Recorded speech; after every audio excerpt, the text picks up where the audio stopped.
Hi. It is finally time for me to officially rank the Discworld City Watch books. But first, of course, if you wouldn't mind, it's very helpful. Thank you. And okay, let's get into it. So if you have been around for a little bit, you may have noticed that it's been a minute since I've done any Discworld on the channel. And that's because I haven't really been reading very much of it lately. I know. It's very disappointing. But here's the scoop. I decided that when I finished the City Watch books, I was going to move on to the Death series. I've already read a couple, Hogfather and Mort, and I love them. They're great. But unfortunately, the topic of death has been too heavy for me, which keeps me from picking up the book, which I'm currently reading, Reaper Man. I'm loving it. It's great. And if any author is going to get me to pick up a book about death and love it, it's Terry Pratchett. He's amazing. But I think I am taking away my own enjoyment from the series by reading them at the wrong time. So I'm going to get through this one. And then I'm thinking maybe I'll switch to the Witches. I know lots of you have read the entire series, or a lot of it. So maybe you can leave me a recommendation of where I should go right now. Keep in mind, I am heavily pregnant. I have 2 little kids up my butt all day long, and it's still a pandemic. So I need just funny and lighthearted and something to lift my spirits. So thanks. Any recommendations you have for me on where I should go next? Greatly appreciated.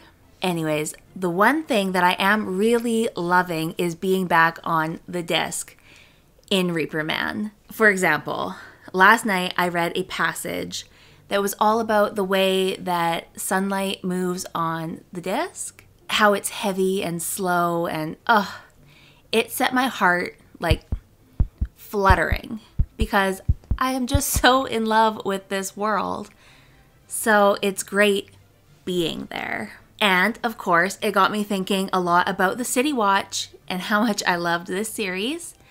And I wanted to spend some time with the books. So here's my official ranking of the best and worst of the series, according to me.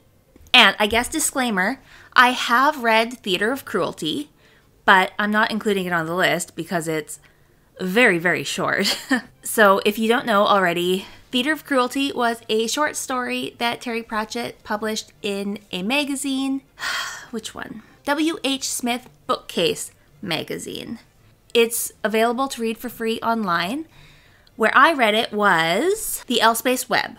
And according to them, Pratchett said, "I don't want to see it in distributed print anywhere, but I don't mind people downloading it for their own enjoyment." So I'm going to put a link to that in the description, and if you haven't checked it out yet, you can go and read it there. It's very, very short. So yeah, that's it. On to the list. I'm going to go in reverse order, so my least favorite to my most favorite. And when I say that these are my least favorite in the series, that's like, there's still 3 or 4 star reads. I loved all of the books in this series. I would not call any of them bad. This is just the ones I liked the least out of books I love. And I guess mild spoilers? Nothing too crazy though, so don't worry. At number 8, Snuff. This was the last book in the series, and honestly, it just wasn't my favorite. We didn't get to spend any real time with the rest of the watch. It was definitely one of the Vimes-centered novels, and I really wanted my last adventure with the watch to be with the watch. I also wasn't a fan of the Summoning Dark storyline, which started in Thud. but it continued into this novel. And that was honestly my least favorite part of the last 2 books. I don't know, maybe that's controversial, but that's how I felt about it. And I'm going to touch more on that in a second. This second, when I talk about number 7, Thud. This is definitely controversial because a lot of people put this as one of the best Discworld books, period. So that it's so low on my list, I don't know. You know, I thought, am I wrong? But I have to go with my heart. And my heart says this just wasn't one of my favorite ones. So, like I was just saying, the Summoning Dark storyline, it started out as a dwarf thing, which was fine. But when it turned into the possessing Vimes thing, it got a little bit low concept. And don't get me wrong, I love low concept. It is what makes so much of my reading completely unrelatable to everyone I know. So I appreciate a good low concept novel, but it felt out of place in this one. It just didn't fit for me, and I felt like it changed the tone in a way that I didn't enjoy.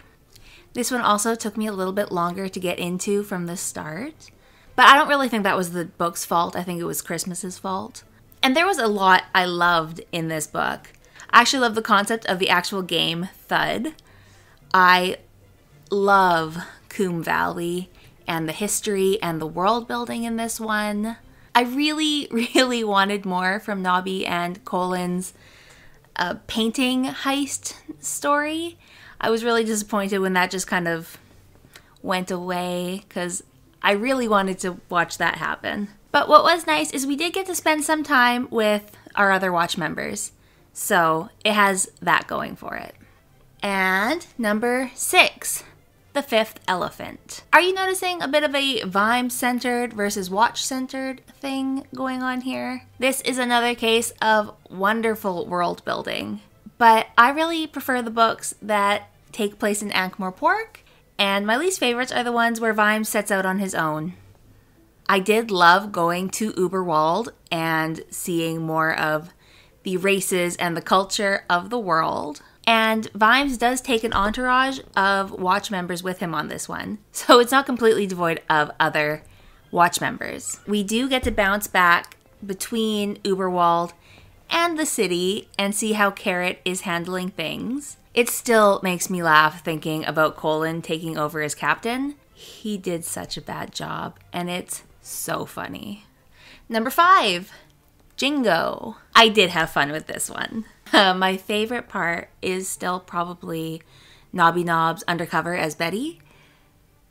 I just love it so much. I also really like getting to spend time with the patrician outside of the Oblong office. Honestly, if any other author tried to tell this story, I think it would have been, fumbled so hard. There were plenty of times when I was reading it squinting my eyes like, oh no, this is about to get super racist. And then it's okay. Instead, Terry Pratchett does this incredible job of satirizing jingoism, which is an extreme form of nationalism, and somehow makes this book both hilarious and serious.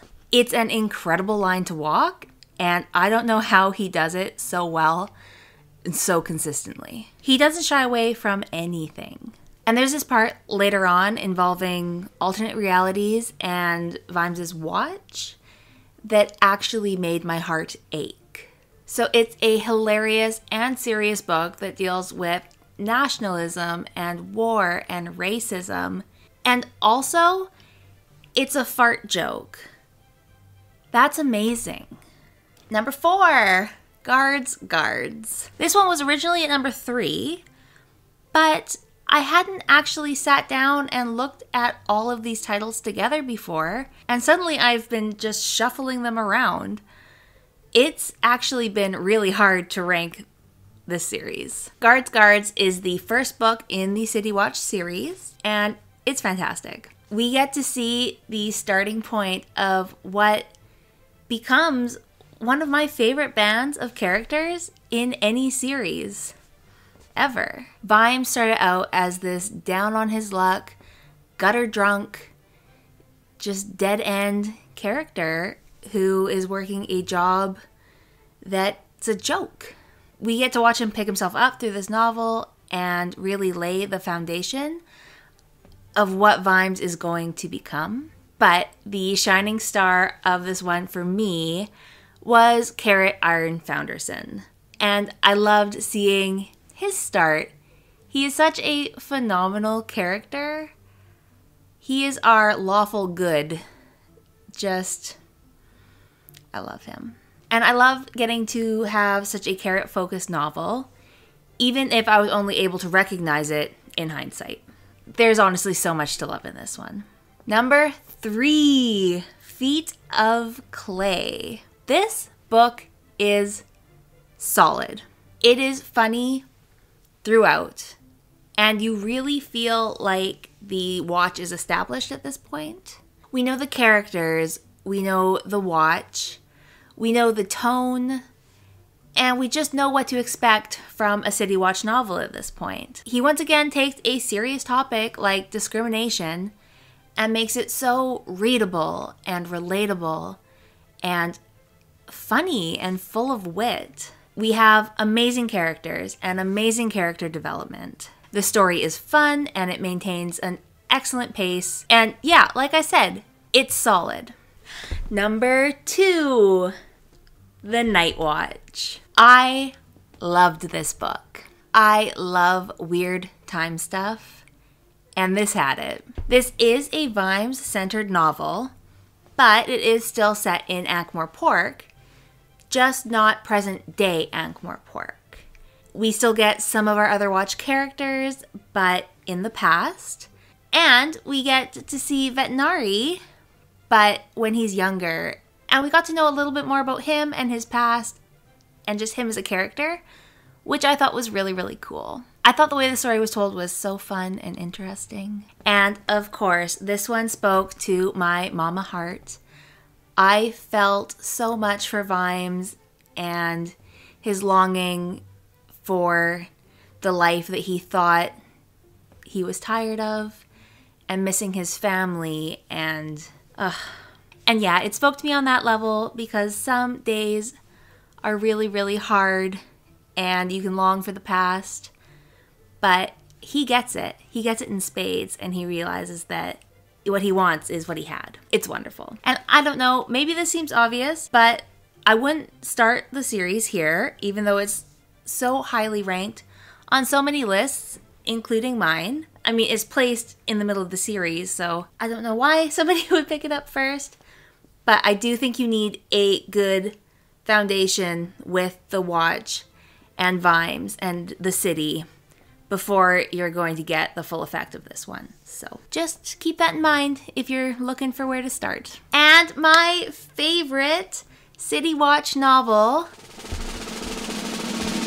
was Men at Arms. So I enjoyed Guards immensely. So much so that I decided to just read the City Watch books in order from there. This is the second book in the series, and this is where I fell in love. So I don't know how much of its placement on my list is the story and how much is how this book made me feel, but I don't actually think I need to separate the two because it's my list. And so much of reading is how a book makes us feel. And this one made me feel great. I loved getting to spend so much time with the cast, and we meet new characters who we end up spending so much time with in the future. Angua, I'm looking at you. And there is so much character development in this book, specifically for Vimes and Carrot, who are two of the best characters in this series. So that's so enjoyable to read. Oh, and there is a character that we meet here. His name is Gaspode, and he is a dog. I freaking love Gaspode. Everything in this novel is what I love about Pratchett. It's a social commentary on racism and sexism and prejudice and socioeconomic unfairness and political correctness. and class. How he manages to cover so many hard things with humor and without being preachy is superhuman to me. I haven't actually set the City Watch books up against the other books I've read in the series, like as far as favorites go. But I do think that so far, Men-at-Arms may be my favorite Discworld to date. I still have a long way to go, but so far, my heart beats for this book. Okay, so that's it. That is my official ranking of the Discworld City Watch series. Let me know in the comments how you would rank this series. What did you love about these books? And what I would really love to know is which one was your favorite and why. So that's going to be it from me for now, but I am really excited to see your answers in the comments. If you like this, hit the like button, or as my son would say, smash the like button. And subscribe to my channel for more stuff from me. Thanks for watching. Bye. That's going to be it for me from now. What? I don't want to see it distributed in print anywhere. I don't want to see it distributed. I don't want to see it.